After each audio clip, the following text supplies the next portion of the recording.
Voilà, nous ouvrons la parole du Seigneur et j'aimerais vous emmener dans l'Épître aux Hébreux au chapitre 12 et au verset 1er. Hébreux, chapitre 12, verset 1er. Avant la lecture, nous prions le Seigneur. Seigneur, parce que c'est ta parole que nous ouvrons, nous te demandons de te pencher sur nous et d'agir par le Saint-Esprit pour appliquer ta parole à notre vie. Qu'il y ait au moins une parole qui se dégage, qui descende dans notre cœur et qui ce soir nous permet de remporter une victoire, au moins une.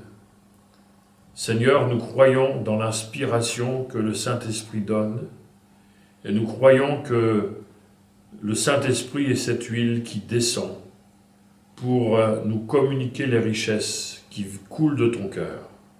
Alors merci pour ton œuvre, au nom de Jésus. Amen. C'est vrai que lorsque nous ouvrons la parole de Dieu, nous ne l'ouvrons pas comme on ouvre un livre, quel qu'il soit d'ailleurs, parce que quand on ouvre la parole de Dieu et quand on réclame la présence du Seigneur, il est là pour appuyer un texte ou un autre, une parole ou une autre, parce que c'est de cette parole-là que nous allons avoir besoin, et souvent ce ne sont pas les mêmes besoins en fonction des personnes, parfois ça peut être le même besoin, la même parole, mais le Saint-Esprit agit en fonction de notre vie, de notre cœur, et de ce qui nous est nécessaire. Et je crois que ce soir encore, le Seigneur a quelque chose de particulier à nous communiquer. Nous lisons donc dans Hébreux chapitre 12, verset 1er. Nous donc aussi, puisque nous sommes environnés d'une si grande nuée de témoins, rejetons tout fardeau et le péché qui nous enveloppe si facilement et courons avec persévérance dans la carrière qui nous est ouverte, ayant les regards sur Jésus, qui suscite la foi et l'amène à la perfection. En échange de la joie qui lui était réservée, il a souffert la croix, méprisé l'ignominie et s'est assis à la droite du trône de Dieu. Considérez en effet celui qui a supporté contre sa personne une telle opposition de la part des pécheurs, afin que vous ne vous lassiez point l'âme découragée. Dans ce premier verset, nous avons la raison d'être du chapitre 11, qui est une liste extraordinaire des témoins de la foi, on va dire entre guillemets des héros de Dieu qui ont contribué à la construction du peuple d'Israël, à la construction du plan salutaire de Dieu, et qui ont rencontré bon nombre de difficultés, mais qui ont tenu bon par la grâce du Seigneur. Et l'auteur de cet épître nous dit au verset 1er du chapitre 12 que nous sommes environnés de cette grande nuée de témoins. Donc ce sont des témoins qui nous entourent, vous savez, comme une foule, mais une foule qui est en train de dire aux chrétiens de tous les siècles et aux chrétiens d'aujourd'hui, ils sont en train de nous encourager, ces témoins nous encouragent, c'est comme s'ils étaient en train de nous dire, mais nous avec Dieu, on y est arrivé, alors vous aussi, si vous suivez nos traces, si vous suivez les traces de Jésus, vous allez aussi triompher. Et c'est quelque chose d'important d'ailleurs, de reconsidérer tous ceux qui sont mentionnés dans ce chapitre 11, et puis d'aller voir dans l'Ancien Testament les textes où apparaissent ces héros de la foi et comment ils ont triomphé. Parce que, je le redis, ils sont comme cette foule de témoins en disant « Allez-y, mes frères et sœurs, si nous y sommes arrivés avec le Seigneur, vous allez aussi, et nous allons y arriver, nous allons réussir également. » Alors, dans ce court passage que nous avons lu, nous avons des réponses à cette question. Comment réussir notre vie? Comment réussir notre marche chrétienne? Comment résister? Comment tenir bon? Et comment être victorieux jusqu'au bout? Parce que c'est de cela dont il est question. non pas d'une vie à peu près, non pas d'une vie teintée de médiocrité, même si on peut avoir des passages de médiocrité dans notre vie chrétienne. D'une manière générale, il ne faut jamais nous considérer comme hors d'atteinte, comme étant supérieurs. Nous ne sommes pas toujours au top de la forme, mais le Seigneur nous donne des moyens pour que nous puissions réussir et être victorieux jusqu'au bout. Et on a la solution, en tout cas, la solution que ce texte, ou les solutions que ce texte nous apporte, au travers de quelques verbes: rejeter, courir, regarder, considérer et ne pas se décourager. Alors rejeter, cela concerne deux choses. Il nous est dit, mais ces héros de la foi, puisqu'ils vous encouragent, vous avez deux choses à rejeter. Rejeter tout fardeau et le péché qui nous enveloppe si facilement. Alors on pourrait toujours se poser la question, mais pourquoi le fardeau avant le péché? Peut-être que si nous avions écrit ce texte, nous aurions mis à l'inverse, mais en tout cas une chose est sûre, nous n'avons pas le même rapport avec les fardeaux qu'avec le péché. Et il est possible que dans cette explication-là, nous puissions, en regardant notre propre vie, savoir comment nous gérons nos fardeaux et le péché. Peut-être que le péché, c'est plus clair pour nous que de gérer nos fardeaux, et ça ne touche pas le même, la même partie de l'être. Le péché atteint une partie de notre être, et les fardeaux en atteignent une autre partie. Donc, laissons le Saint-Esprit, au Saint-Esprit, la liberté d'avoir classé ces mots dans cet ordre-là. Le verbe rejeter, dans le texte original, signifie repousser, mettre de côté. Et c'est un acte qui est fait avec conviction et avec détermination. Quand on rejette, il est évident qu'on c'est pas quelque chose que l'on fait, vous savez, dans un acte, comment on va dire, qui on rejette pas allez, tout doucement avec une certaine mollesse. Et quand on rejette, on repousse. C'est-à-dire qu'on veut mettre quelque chose, on veut éloigner la chose de nous. Comme les héros de la foi du chapitre 11 ont pu faire.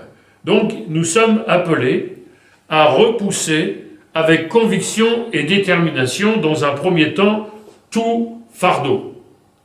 C'est-à-dire chaque fardeau, les uns après les autres. Le mot fardeau pourrait être traduit aussi par le mot poids, par le mot charge ou le mot obstacle. C'est-à-dire, finalement, c'est un acte assez logique, puisque c'est tout ce qui nous empêcherait de courir, tout ce qui nous empêche d'avancer. Le poids, la charge ou les charges et les obstacles. Et parfois, quand on a sur nous nos fardeaux, quand on porte nos fardeaux, on s'étonne qu'on n'avance pas dans la vie chrétienne. Mais le Seigneur nous dit, mais il faut rejeter. Il faut mettre tes fardeaux, il faut les changer d'épaule. Tu ne peux pas les garder sur toi, il faut les mettre entre les mains du Seigneur. Et Dieu sait que nous ne manquons pas de fardeau dans la vie. Dieu connaît nos charges. Il connaît le poids qui pèse sur nous. Il connaît nos fardeaux. Et ces mots-là pourraient être encore expliqués pour définir encore les catégories de fardeaux, parce qu'il n'y a pas un fardeau, il y a des fardeaux. Il y a différents types de fardeaux. Et parfois, nous avons différents types de fardeaux en même temps. Et Dieu le sait.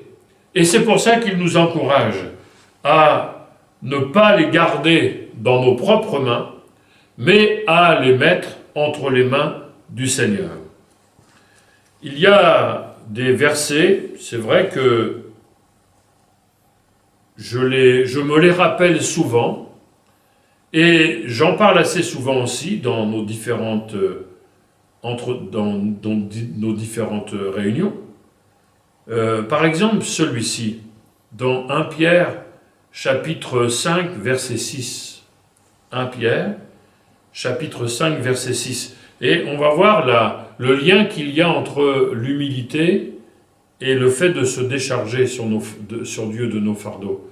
Parce que c'est vrai que c'est pratiquement naturel pour nous de vouloir faire face. Mais Dieu sait qu'il y a des moments où nous ne pouvons pas et nous ne pourrons pas faire face. Et il faut le reconnaître humblement. Et la foi, ce n'est pas la faiblesse en disant « oui, mais attends, moi je suis assez fort ». Non. Mais nous avons besoin de dire « Seigneur, c'est vrai que j'ai la foi, j'ai confiance en toi, mais il y a des choses que je ne peux pas porter. Et justement, c'est parce que j'ai confiance en toi que je vais pouvoir me décharger sur toi. » Et il est dit, dans 1 Pierre chapitre 5, verset 6, « Humiliez-vous donc sous la puissante main de Dieu, afin qu'il vous élève au temps convenable, et déchargez-vous sur lui de tous vos soucis, car lui-même prend soin de vous. » Déchargez-vous, déchargez-vous. Quand tu vas à la décharge, tu ne fais pas juste un petit tour de la benne et tu repars avec ton coffre rempli. Quand tu vas à la décharge, tu vides ton coffre et quand tu repars, il est vide. Dieu, bien sûr, n'est pas cette décharge, on l'a bien compris, mais il nous dit, mais tes fardeaux, il y a seulement mes mains dans lesquelles ils doivent être, pas dans les tiennes et pas dans celles des autres. Même si nous sommes appelés à porter les fardeaux des uns des autres et à prier, mais quand on les porte ensemble, c'est pour les mettre entre les mains du Seigneur. Et le Seigneur dit dans cette parole, « Car lui-même prend soin de vous ». Et j'ai déjà eu l'occasion à plusieurs reprises de préciser que la traduction « Car lui-même prend soin de vous », c'est littéralement « il se met en peine de vous ». Il se met en peine de vous. Ça veut dire que nous avons vraiment besoin de lui faire totalement confiance et d'avoir assez d'humilité pour aller vers le Seigneur. Dieu peut être surpris parfois que nous allions à lui et il nous tend les mains et nous gardons nos fardeaux, nous repartons avec. On n'est pas soulagé après la prière, on n'est pas soulagé après avoir crié au Seigneur. Et le Seigneur doit regarder ses mains, mais il ne me les a pas données, elle ne me les a pas données. Le psalmiste dit de son côté, « Que ta main me soit en aide ». Et il est dit tout fardeau, c'est-à-dire chacun, ne pas en garder un. Et je crois que nous sommes appelés à avoir confiance dans les mains du Seigneur, comme Jésus pouvait avoir confiance dans les mains de son Père. Rappelons-nous, dans un moment quand même crucial, juste avant de mourir, Jésus a dit « Je remets mon esprit entre tes mains ». C'est dire la confiance que Jésus avait dans les mains de son Dieu, dans les mains de son Père. Il savait que c'était là et pas ailleurs qu'il fallait reposer, mettre son esprit entre les mains du Seigneur. Quand on dépose nos fardeaux aux pieds du Seigneur, c'est pas comme si on déposait les choses un peu partout, quelque part, au hasard. Mais on sait que là, le Seigneur va prendre soin de nous.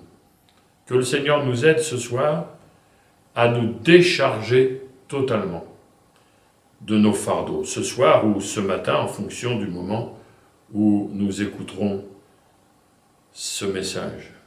Ensuite, il est parlé du péché, et il est parlé du péché d'une manière particulière, puisqu'il est dit « le péché qui nous enveloppe si facilement ». Et c'est certainement aussi pour cela que les choses sont dites dans cet ordre. Le péché qui nous enveloppe si facilement. Pécher, ce n'est pas juste un aspect du mal, mais d'une manière générale, son sens étymologique, c'est manquer le but, c'est rater sa cible. Et on peut manquer le but, rater sa cible dans bien des niveaux. Dans la sainteté, c'est souvent à cela qu'on pense en tout premier lieu quand on parle du péché, mais c'est aussi par rapport à la volonté de Dieu. Si je ne fais pas la volonté de Dieu, je pêche. Ça peut être dans mes pensées, dans mes choix, dans ma réaction, dans ma mentalité, au niveau de la droiture, au niveau de la fidélité, au niveau de l'orgueil, au niveau du mensonge. Parfois, on peut entendre de belles déclarations et puis à côté de ça, on entend de la même bouche des mensonges. Et il est vrai que le péché, c'est manquer le but. C'est-à-dire, c'est vraiment être à côté de la parole de Dieu, de la pensée de Dieu, de la volonté de Dieu. Et il nous est dit que le péché, il nous enveloppe si facilement. Et cette phrase pourrait être traduite de la manière suivante: le péché qui s'assied si facilement. C'est-à-dire il y a une proximité qui nous enveloppe si facilement, qui s'assied si facilement. Le péché, c'est quelque chose qui s'invite chez nous facilement. La plupart du temps à l'improviste. Le péché, c'est pas quelque chose qui va venir, avec tambour et trompette. Mais parfois, il va s'infiltrer facilement. Il va s'inviter chez nous. Et vous savez qu'à partir du moment où il s'invite, lui, il s'assied, et il voudrait qu'on puisse s'asseoir avec lui. Et forcément, si on s'assoit avec le péché, on ne va plus marcher, on ne va plus courir dans les voies de Dieu. Puisque le but de se décharger de tout fardeau et du péché qui nous enveloppe facilement, c'est de courir. Et le péché fera tout pour nous empêcher de courir. Alors lui, il vient, il s'invite, et il veut s'asseoir. Et il veut nous empêcher d'avancer. Alors la Bible dit, rejette-le. Ne lui ouvre pas ta porte. Ne lui ouvre plus ta porte. Repousse-le, et même le... Parce que rejeter, c'est repousser. Mets-le dehors. J'ai lu quelque part cette semaine ceci par rapport au péché. Sépare-toi de ce qui te sépare de Dieu, sinon Dieu se séparera de toi. Sépare-toi de ce qui te sépare de Dieu, sinon Dieu se séparera de toi. Ce sont des paroles fortes. Et je crois, frères et sœurs, que nous avons tout intérêt à jouer la carte de la sincérité. Ne jamais donner l'apparence de gens qui ne sont, qui sont pas atteints par ces choses, qui sont jamais tentés, parce que c'est quand même bizarre. La Bible dit que Jésus a été tenté comme nous en toutes choses. Puis il y aurait des gens de la même nature que nous qui seraient jamais tentés. C'est étrange. C'est vrai que parfois on a pu évoluer avec des personnes qui nous donnaient l'impression d'être tellement saints qu'on en était même découragé. Et je crois qu'il ne s'agit pas de montrer un exemple contraire, mais il s'agit d'être naturel. La Bible dit, et Dieu sait qu'on lutte contre les fardeaux et qu'on lutte contre le péché, qui s'assied si facilement, qui s'invite si facilement, qui nous englobe si facilement. Il est autour de nous et il veut entrer chez nous. Rappelons-nous du processus du péché. Le péché, il y a un processus et il est évident qu'à chaque étape de ce processus, il espère nous amener à la prochaine, jusqu'à nous faire tomber. Rappelons-nous de ce qui est dit dans le psaume 1er. Le psaume 1er, verset 1er, il est dit ceci. « Heureux l'homme qui ne marche pas selon le conseil des méchants, qui ne s'arrête pas sur la voie des pécheurs, et qui ne s'assied pas en compagnie des moqueurs, mais qui trouve son plaisir dans la loi de l'Éternel, et qui la médite jour et nuit. Il est comme un arbre planté près d'un courant d'eau. » Le processus, c'est que dans un premier temps, tu marches. Et puis tu commences à prêter une oreille au conseil des méchants, c'est-à-dire à la vie du péché ambiante. Et après que tu aies prêté l'oreille, le processus, l'étape d'après, c'est tu t'arrêtes. À quelque chose, voilà, le péché a frappé à ta porte, et puis, au lieu de le rejeter, tu le laisses entrer un peu. Et puis l'étape d'après, parce qu'il y en a toujours une, et qui ne s'assied pas en compagnie des moqueurs. Le but du péché, c'est de nous arrêter de marcher et de nous amener à nous asseoir avec lui, pour qu'on puisse manger à la même table que lui. Eh bien, la Bible nous dit que nous devons rejeter le péché qui nous enveloppe, qui s'assied si facilement, pour que nous ne puissions pas arrêter de marcher avec le Seigneur, mais que nous puissions courir dans la carrière qui nous est ouverte, c'est-à-dire dans la vie chrétienne ici-bas, jusque la ligne d'arrivée qui est dans le ciel, et qu'ainsi nous puissions vraiment persévérer dans cette course. D'ailleurs, c'est le but, c'est l'étape d'après. Il nous est dit, ayant, comment dire, qui nous enveloppe si facilement, et courons avec persévérance dans la carrière qui nous est ouverte, ayant les regards sur Jésus. Courir avec persévérance, courir avec patience, courir sur les traces de Jésus, c'est-à-dire marcher comme le Seigneur a marché. La Bible le dit d'ailleurs, me semble-t-il, c'est dans les Colossiens, chapitre 2, où il est dit « Comme vous avez reçu le Seigneur Jésus, marchez en lui ». Alors comment courir dans cette carrière? Comment marcher sur les traces de Jésus? Bien, il nous est dit en ayant les yeux sur lui. Avoir les yeux sur Jésus, c'est au moins deux choses. La première, c'est avoir les yeux dans la Bible, qui nous conduit vers Jésus. Non seulement dans l'Ancien, et forcément dans le Nouveau Testament.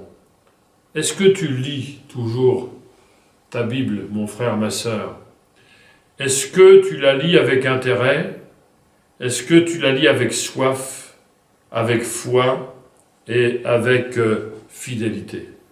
C'est quoi qui a pu remplacer la lecture de la Bible? Peut-être que tu lis autre chose, peut-être que tu écoutes autre chose. Tu peux lire autre chose, tu peux écouter d'autres choses, mais d'abord, écoute la parole de Dieu. Prends ton temps, enferme-toi avec la parole de Dieu. Quand on lit d'abord la Bible, il y a des choses qu'on ne voudra plus lire, qu'on ne pourra plus lire. Il y a des choses qu'on ne pourra plus écouter et qu'on ne voudra plus écouter. Parce que la Bible nous éloigne de ces choses. Mais vous savez que le contraire est vrai. Quand tu lis d'abord les autres choses, quand tu écoutes les autres choses, quand tu regardes les autres choses, peut-être que ces choses-là ne te donneront plus envie de lire la Bible. Parce que tu trouveras la Bible un peu dépassée, tu trouveras la Bible étrangement dépassée par ces choses nouvelles que tu entends. Mais la référence, ce n'est pas les choses nouvelles, ne sont pas ce que les hommes peuvent dire, mais la référence, c'est la parole de Dieu. Et quand on lit la parole de Dieu, le Saint-Esprit grave cette parole, sanctifie notre cœur. Il est dit que la foi vient de ce qu'on entend de la parole de Christ. Et quand on lit la parole de Christ, la foi, elle vient. La foi, elle vit. La foi, elle se fortifie. Et puis, ayez aussi, en ayant les yeux sur lui, dans une communion intime, dans une communion personnelle, dans une communion régulière, ou dans nos tête-à-tête avec le Seigneur, Dieu va façonner notre cœur, il va façonner notre être intérieur, il va façonner notre âme. Il est dit dans 2 Corinthiens, chapitre 3, verset 17, là où est l'esprit, là et la liberté. Et nous qui contemplons le Seigneur comme dans un miroir, le visage découvert, nous sommes transformés de gloire en gloire, c'est-à-dire de victoire en victoire, par le Seigneur l'Esprit. Dans cette communion intime, personnelle, nous allons être transformés. Et puis, quand on a les regards sur Jésus, comme le dit l'auteur de l'Épître aux Hébreux, on va pouvoir considérer quel prix le Seigneur a payé et de quelle manière il l'a payé pour nous sauver. Et ainsi, nous allons être nourris, nous allons être enrichis, nous allons être encouragés, parce que Jésus nous a montré la route de la persévérance et il nous a montré comment courir dans le plan de Dieu, malgré les oppositions, malgré les difficultés, malgré les fardeaux, malgré les tentations, puisque Jésus a rencontré tout cela. Et ça ne l'a pas empêché d'aller jusqu'au bout comme les 11 héros de la foi. Ensuite, il nous est dit, en tête du verset 3, « Considérez en effet celui qui a supporté contre sa personne une telle opposition de la part des pécheurs, afin que vous ne vous lassiez pas l'âme découragée. » Le verbe « considérer » évoque un rapport de ressemblance. C'est comme si le Seigneur nous demandait de nous comparer ou de comparer nos souffrances avec celles de Jésus. Alors vous allez me dire, et je suis d'accord avec vous, si vous allez me dire ce que je suis en train de penser, mais ça n'a rien de comparable. Les souffrances de Jésus sont à part, uniques. C'est toujours délicat quand quelqu'un dit « Oh, je vis un vrai calvaire ». Je crois qu'un calvaire, il n'y en a eu qu'un. Vraiment, il n'y en a eu qu'un. Mais nous sommes appelés à nous comparer, considérer, c'est-à-dire à nous comparer en disant « Mais finalement, Seigneur, toi, tu as souffert tout cela. Tu as subi une telle opposition. Tu as été écrasé par le poids de nos péchés. Le diable t'a tenté à maintes reprises. La dernière, c'était descendre la croix, mais c'était tentant de descendre de la croix. Mais Jésus est allé jusqu'au bout. Et s'il lui a supporté une telle opposition, si Jésus a supporté de tels fardeaux, si Jésus a supporté de résister au péché qui voulait aussi s'asseoir avec lui, si nous regardons à lui, il nous donne la possibilité, et si nous le faisons dans la foi, le Seigneur nous donne la possibilité de vaincre. Et notre foi sera fortifiée. Et nous allons être délivrés de nos découragements. Alors que le Seigneur bénisse sa parole et qu'elle porte maintenant, dès maintenant, du fruit, à la gloire du Seigneur, nous allons le demander au Seigneur. Nous voulons garder ta parole. Nous voulons, Seigneur, qu'elle fasse ce travail en nous pour nous amener à triompher dans tous nos combats. Je te prie pour mes frères et sœurs bien-aimés, pour qui le combat est particulièrement dur actuellement, afin que tu leur donnes, au travers de ta parole, de pouvoir triompher, et de pouvoir, même avant de voir les choses dans les faits, de voir dans leur cœur qu'ils sont déjà vainqueurs. Que ton esprit, Seigneur, fortifie leur foi et la nôtre, pour qu'ensemble, nous puissions continuer de courir dans cette vie chrétienne, dans ce parcours, dans ce pèlerinage terrestre, et que nous franchissions la ligne d'arrivée en vainqueur. Je te prie pour qu'il en soit ainsi pour chacun d'entre nous, et te remercie dans le nom de Jésus pour l'exaucement. Amen. Gloire au Seigneur. On donne gloire à Dieu encore au travers d'un chant. Je laisse à tes pieds